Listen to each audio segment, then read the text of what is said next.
Hello everyone, आज की video में हम बात करने वाले हैं अर्गोनॉमिक्स के बारे में। अर्गोनॉमिक्स का मतलब है how good a person fits in his और हर जॉब। मोस्टली पेशेंट्स में हम देखते हैं जिनका सिटिंग वर्क होता है या जो प्रोलॉन्ग एक ही पोजीशन में बैठ के काम करते हैं, उनमें काफ़ी ज़्यादा बैड पॉस्चर डेवलप हो जाते हैं और इस बैड पॉस्चर की वजह से उनमें काफ़ी ज़्यादा प्रॉब्लम्स ऑब्जर्व करने को मिलती हैं, जैसे कि सर्वाइकल पेन हो गया, बैक पेन हो गया, नी पेन हो गया। तो आज हम बात करने वाले हैं क्या करेक्ट पॉस्चर उनको ऑब्टेन करने हैं वाइल प्रोलॉन्ग सिटिंग, या जब भी वो प्रोलॉन्ग काम करते हैं तो उसमें क्या पोजीशन उनको ऑब्टेन करनी चाहिए।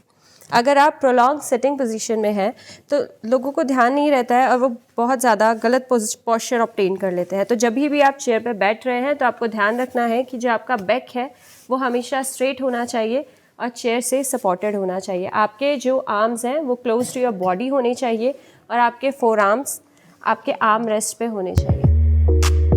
अगर आप सिस्टम पे वर्क करते हो तो आपको कुछ चीज़ों का ध्यान रखना है, जैसे कि जो आपका स्क्रीन है वो आपके आई के लेवल पे होना चाहिए, ये चीज़ को आपका ध्यान रखना है। दूसरा, जो आपका कीबोर्ड और आपका माउस है उसका आपको लेवल चेक करना है कि वो आपके हैंड्स के लेवल पे होना चाहिए। बहुत ज़्यादा आपकी जो रिस्ट है वो बेंड नहीं होनी चाहिए, क्योंकि अगर आपकी रिस्ट बहुत ज़्यादा देर तक बेंड रहेंगी तो आपकी दोनों रिस्ट में काफ़ी ज़्यादा पेन हो सकता है अलॉन्ग विद योर फिंगर्स।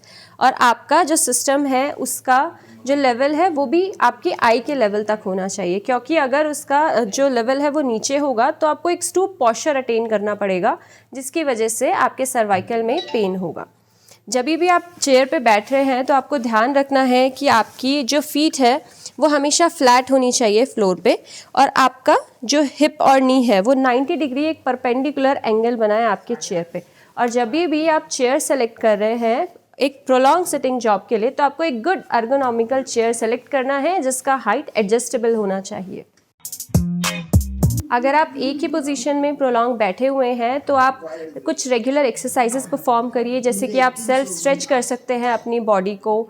जैसे आप वॉक कर ले, अपना कुछ डिस्टेंस, अपनी कुछ बॉटल या कुछ भी कोई चीज़ ऐसे डिस्टेंस पे रख ले कि आपको 3-4 स्टेप्स वॉक करना पड़े, सो दैट आप एक ही पोजीशन में अपने आप को अटेन कर ना रखें। आपकी बॉडी मूवमेंट करना बहुत ज़्यादा ज़रूरी है। फॉर एग्जांपल, जैसे कि अगर आप बैठे हो तो अपनी नेक को रोटेट कर लिया, आपने अपने नेक को स्ट्रेच कर लिया, अपवर्ड मूव कर लिया, डाउनवर्ड मूव कर लिया, नीचे की तरफ स्ट्रेच कर लिया। तो आप जब ये मूवमेंट्स करोगे तो इससे जो आपकी सर्वाइकल है उसको भी थोड़ी देर के लिए रिलीफ मिलेगा। उसके अलावा अगर आप प्रोलॉन्ग बैठ रहे हो तो आपको वॉक करना बहुत ज़्यादा ज़रूरी है। आप 2-3 राउंड ले लीजिए, रेस्ट कर लीजिए, थोड़ा सा बाहर घूमकर आ जाइए।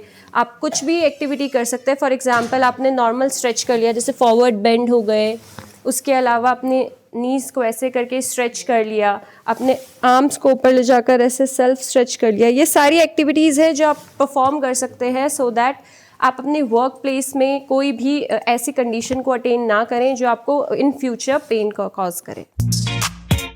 कॉमन हम उन पेशेंट्स में ऑब्जर्व करते हैं सर्वाइकल पेन, नी पेन या बैक पेन, जैसे कि आईटी सेक्टर के जो लोग हो गए जिनको 9 to 5 डेस्क जॉब होता है, या फिर जो टीचिंग प्रोफेशन में है जो हमारा 7 to 8 आवर्स स्टैंडिंग खड़े रहते हैं और कंटिन्यू पढ़ाते हैं, उनमें हम देखते हैं। उसके अलावा जो फैक्ट्री वर्कर्स हैं उनमें हम देखते हैं वो कंटिन्यू काम करते हैं एक ही पोजीशन में, तो उनमें सर्वाइकल की कंडीशन, लो बैक की कंडीशन या हमारा रेडिएटिंग पेन या नी पेन, ये सारी कंडीशंस कॉमन उन पेशेंट्स में ऑब्जर्व करने को मिलती है।